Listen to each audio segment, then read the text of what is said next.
ಶ್ರೀ ಜಗದ್ಗುರು ರೇಣುಕಾಚಾರ್ಯ ಮೂರ್ತಿ ಸ್ಥಾಪನೆ ಮತ್ತು ಜಯಂತ್ಯುತ್ಸವ ಕಾರ್ಯಕ್ರಮ ಜರುಗಿತು. ಯಲಬುರ್ಗಾ ತಾಲೂಕಿನ ಕಲ್ಲೂರು ಗ್ರಾಮದಲ್ಲಿ ವೀರಮಹೇಶ್ವರ ಕ್ಷೇಮಾಭಿವೃದ್ಧಿ ಸಂಘದ ಸಂಯುಕ್ತ ಆಶ್ರಯದಲ್ಲಿ ಜಗದ್ಗುರು ಶ್ರೀ ರೇಣುಕಾಚಾರ್ಯರ ಮೂರ್ತಿ ಪ್ರತಿಷ್ಠಾಪನೆ ಹಾಗೂ ಜಯಂತ್ಯುತ್ಸವ ಕಾರ್ಯಕ್ರಮವು ಭಕ್ತಿಯಿಂದ ಜರುಗಿತು. ಬೆಳಗಿನ ಸಮಯದಲ್ಲಿ ಜಯಂತ್ಯುತ್ಸವ ನಿಮಿತ್ತ ಇಂದು ಜಂಗಮ ಸಮಾಜದ ಗಂಡು ಮಕ್ಕಳಿಗೆ ಅಯ್ಯಾಚಾರ ಕಾರ್ಯಕ್ರಮವು ಶ್ರೀ ಬಸವಲಿಂಗೇಶ್ವರ ಮುರಡಿ ಹಿರೇಮಠ ಶಿವಾಚಾರ್ಯ ಸ್ವಾಮೀಜಿಯವರ ಸಾನ್ನಿಧ್ಯದಲ್ಲಿ ಅಯ್ಯಾಚಾರ್ಯ ಕಾರ್ಯಕ್ರಮ ನೆರವೇರಿತು ಹಾಗೂ ಪ್ರವಚನ ಮತ್ತು ಸಾಂಸ್ಕೃತಿಕ ಕಾರ್ಯಕ್ರಮ ನಡೆಸಿಕೊಟ್ಟರು. ಮಧ್ಯಾಹ್ನ ನಡೆದ ವೇದಿಕೆ ಕಾರ್ಯಕ್ರಮದಲ್ಲಿ ಶ್ರೀ ಸಿದ್ದರಾಮೇಶ್ವರ ಸಂಸ್ಥಾನ ಹಿರೇಮಠದ ಶ್ರೀ ಸಿದ್ದರಾಮೇಶ್ವರ ಸ್ವಾಮೀಜಿ ಸಾನ್ನಿಧ್ಯ ವಹಿಸಿ ಮೂರ್ತಿ ಪ್ರತಿಷ್ಠಾಪನೆ ಜಯಂತ್ಯುತ್ಸವ ಕುರಿತು ಆಶೀರ್ವಚನ ನೀಡಿದರು. ಬಳಿಕ ಕಾಂಗ್ರೆಸ್ ಮುಖಂಡರು ಮತ್ತು ಗ್ಯಾರಂಟಿ ಯೋಜನೆಯ ತಾಲೂಕು ಅಧ್ಯಕ್ಷರಾದ ಸುಧೀರ್ ಕೊರ್ಲಹಳ್ಳಿ ರೇಣುಕಾಚಾರ್ಯರ ನಾಡು ನುಡಿ ಕುರಿತು ಮಾತನಾಡಿದರು. ಇದೇ ವೇಳೆ ಕೆಎಂಎಫ್ ರಾಜ್ಯ ಒಕ್ಕೂಟದ ಸದಸ್ಯರಾದ ಹಂಪಯ್ಯ ಹಿರೇಮಠ ಮತ್ತು ಕಾಂಗ್ರೆಸ್ ಹಿರಿಯ ಮುಖಂಡ ಬ್ಲಾಕ್ ಕಾಂಗ್ರೆಸ್ ತಾಲೂಕು ಅಧ್ಯಕ್ಷರಾದ ಕೇರಬಸಪ್ಪ ನಿಡ್ಕುಂದಿ ಹಾಗೂ ಇನ್ನೂ ಅನೇಕ ಮುಖಂಡರು ಕಾರ್ಯಕ್ರಮ ಉದ್ದೇಶಿಸಿ ಮಾತನಾಡಿದರು.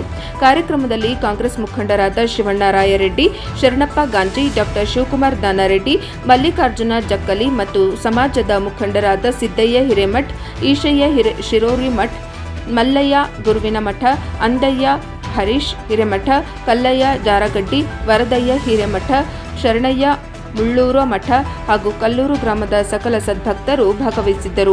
ವರದಿ ಸಿಎ ಆದಿ ಪ್ರಜಾಪವರ್ ಟಿವಿ ಯಲಬುರ್ಗಾ.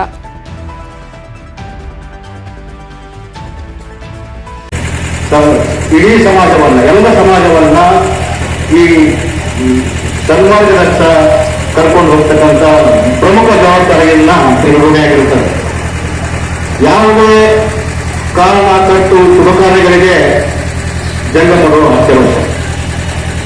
ಅವರ ಮಾರ್ಗದರ್ಶನ ಪ್ರಗತಿಯನ್ನ ನಾವೆಲ್ಲರೂ ಕಾಣಬೇಕಾಗಿದೆ. ಅಲ್ಲದೆ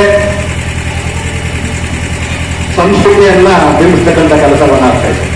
ಇತ್ತೀಚಿನ ದಿನಮಾನಗಳಲ್ಲಿ ವೀರಶೈವ ಮಠಗಳು ಸಮಾಜವನ್ನು ತಿದ್ದಿರ್ತಕ್ಕಂಥ ಶಿಕ್ಷಣವನ್ನು ಮಾಡ್ತಕ್ಕಂಥ ಕೆಲಸವನ್ನು ತುಂಬಾ ದಿನಗಳಿಂದ ಮಾಡ್ತಾ ಬಂದಿದೆ. ಹೀಗಾಗಿ ಎಲ್ಲರೂ ಜಾಗೃತರಾಗಿ ವಿಶ್ಲೇಷಣೆ ಮಾಡಿ ಇವತ್ತು ಸುಧಾರಣೆಗಳಲ್ಲಿ ಬರುವಂತೆಲ್ಲ ವಿಶ್ಲೇಷಣೆ ಮಾಡಿ ತೋರಿಸ್ಕೊಂಡ್ರೆ ಯಾರಂದ್ರೆ ಶಿವಾಚಾರ್ಯ.